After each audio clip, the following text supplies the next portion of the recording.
Olá, me chamo Eduarda Coelho Bringel, faço parte da LACONF, a Liga de Cirurgia Oral Maxilofacial lá do UNDB, uma instituição do Maranhão, e viemos falar um pouquinho hoje sobre repercussões orofaciais do uso excessivo de telas. Uma análise aí sobre disfunção temporomandibular em crianças. Esse trabalho foi orientado pelo professor Sebastião Marinho Pinheiro Neto. Primeiramente, vamos começar a falar um pouquinho sobre a ATM, nossa articulação temporomandibular, uma das articulações mais complexas do corpo humano, né, formada aí por estruturas ósseas, a região muscular, própria cartilagem, também ligamentos, então responsável por unir o nosso único osso móvel, né, da nossa face ao resto do crânio. Então, responsável por várias funções, como mastigar, falar, bocejar. E existem os distúrbios, disfunções que acometem essa ATM e também as estruturas associadas a ela, que as nossas disfunções temporomandibular, também conhecida como DTM. Então, são um grupo de distúrbio que podem afetar a região muscular isoladamente, a região articular isoladamente, ou podem afetar as duas. Existe essa subclassificação, a DTM muscular e DTM articular, ou ainda a mista. Então, são várias disfunções que afetam todas as estruturas envolvidas à ATM. E a gente tem em relação à prevalência da DTM, né, 17 a 44% da população mais jovem e adulta, e o nosso público aqui do nosso trabalho, né, o alvo, que são as crianças e adolescentes, que a prevalência da DTM é de 5 a 35%, então número considerável e significativo. Sobre os sintomas, normalmente a gente tem movimentação limitada da mandíbula, em especial em casos que há deslocamento anterior, né, do disco articular, dor na região muscular, até a própria palpação, a sensibilidade, desconforto na região da ATM também, ruídos articulares como estalidos, crepitação e dificuldades ao abrir a boca. Esses sintomas também aparecem nas crianças, só que de forma um pouco mais sutil. Em relação à etiologia, tanto em adultos quanto crianças, elas são de etiologia multifatorial. Então, tem vários aspectos que podem estar associados, sistêmicos, genéticos, psicossociais, que são os mais importantes. É muito comum ter essa associação, né, de estresse, ansiedade com a DTM e também traumas na região que podem acabar causando esse tipo de distúrbio.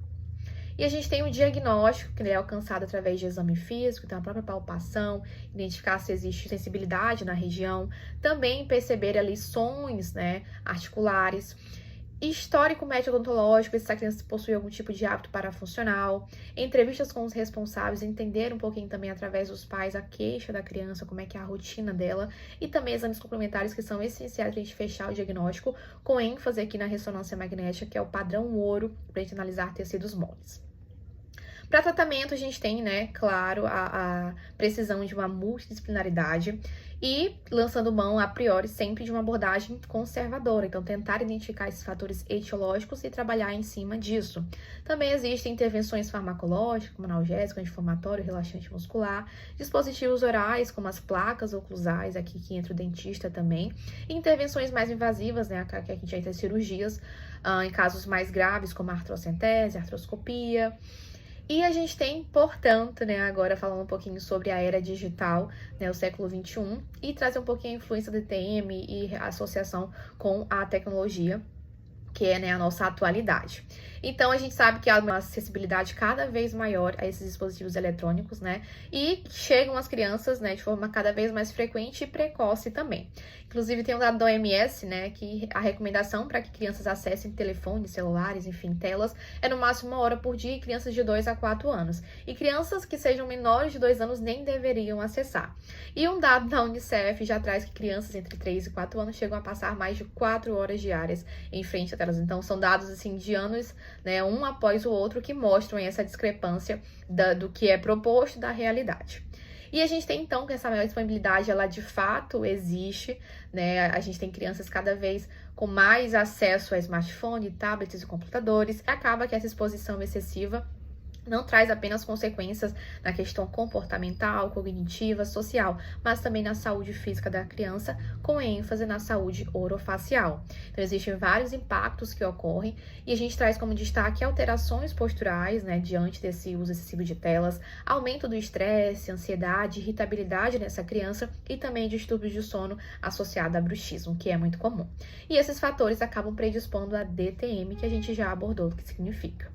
E o objetivo do nosso trabalho, portanto, é investigar essa correlação entre o uso excessivo de telas com o surgimento de sinais e sintomas da DTM, considerando os aspectos que a gente mencionou, tanto posturais, comportamentais e também os aspectos emocionais. Para a metodologia, a gente acabou utilizando essas bases de dados com os seguintes descritores: criança, dor orofacial, síndrome da ATM, tecnologia digital. Selecionamos ao todo 11 trabalhos, né, que tanto em inglês quanto em português, dos anos 2015 a 2024, com critérios de inclusão que associavam, né, esse uso excessivo de telas a repercussões orofaciais em crianças, e critério de exclusão, artigos incompletos, né, anais de congresso e também aqueles que não tratavam especificamente essa correlação. Né, vamos discutir um pouquinho os fatores, de que forma esses fatores influenciam de fato na DTM.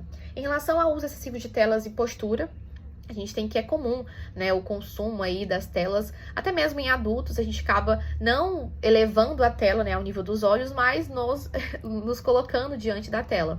E aí acaba que é muito comum essa inclinação, essa flexão anterior ali da região de cabeça e pescoço, que acaba causando essa posição pescoço de texto, né, o test neck, muito comum, trazido aí para os vários autores, esse termo, que basicamente é o desalinhamento dessa coluna cervical, né, dessa posição ou consumo de telas mesmo, e acaba gerando essa sobrecarga muscular, não só na musculatura cervical, mas também nos músculos da mastigação. E acaba que essa má postura prolongada ainda pode alterar outros padrões, porque além de alterar essa musculatura, também altera a posição da mandíbula, então pode refletir ainda na movimentação mandibular e também no padrão de oclusão, né, predispondo aí a DTM. Em crianças, esse fator se intensifica ainda mais, porque a gente tem que, nas crianças, a proporção da cabeça é um pouco maior do que o corpo, então as consequências são maiores.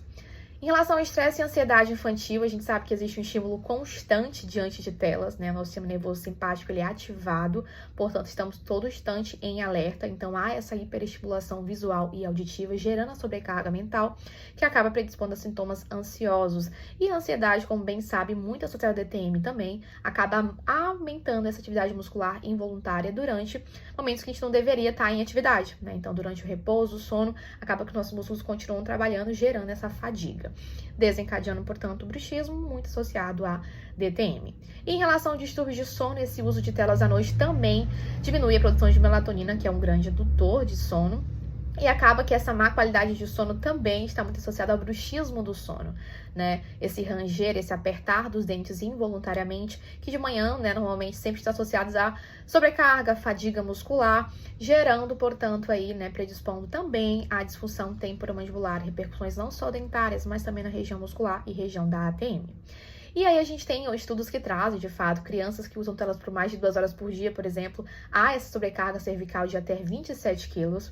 Em relação ao estresse e ansiedade, associados ao bruxismo em mais de 50% dos casos, e privação de sono, a gente tem que esse uso telexcessivo acaba, né, afetando aí a qualidade do nosso sono, predispondo ao bruxismo, que por sua vez levará à disfunção temporomandibular.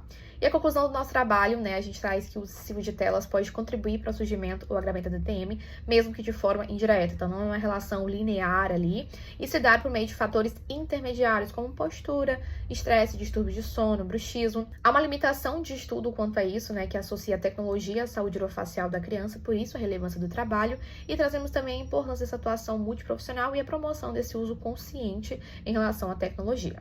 Essas foram as referências do nosso trabalho e muito obrigada!